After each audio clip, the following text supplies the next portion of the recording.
For 30 years, Daniel Price woke up before the sun. Same alarm clock, same black coffee, same drive down Maple Avenue. He'd been with the company since he was 22, before smartphones, before email. He was the guy everyone could count on. He trained new hires, fixed mistakes that weren't his, and volunteered for every weekend shift. He believed loyalty meant safety. He believed that if he just kept giving, the company would always give back. But one Tuesday morning, Daniel got called into a small glass office. HR was there. So was a man he'd never seen before holding a folder. "Daniel," they said, "we appreciate your service, but your position has been eliminated. 30 years, gone in 3 minutes." He packed his coffee mug, the one his daughter painted when she was 5, and the photo from her college graduation. He drove home in silence. For the first time in decades, there was no alarm set for tomorrow. Weeks passed. The severance wasn't enough. The bills kept coming. The calls from coworkers stopped. Even the house, the one he worked all those years to keep, started to feel like it belonged to someone else.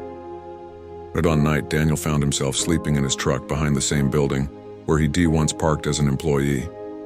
He looked up at the windows glowing above him. Same lights, same desks, different faces. That's when it hit him. He had spent his entire life keeping a company running, but never built a life of his own.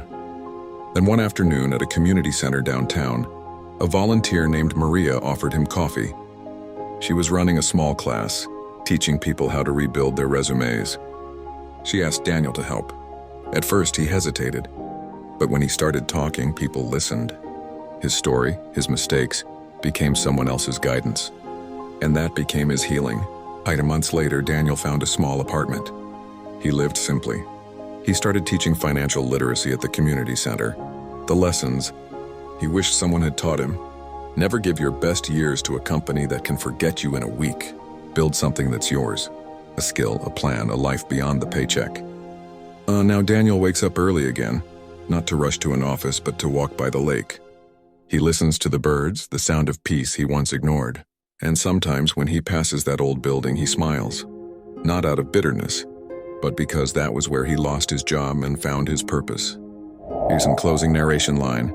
Be loyal to your future, not just your employer. Because peace doesn't come from the paycheck. It comes from knowing you were finally free.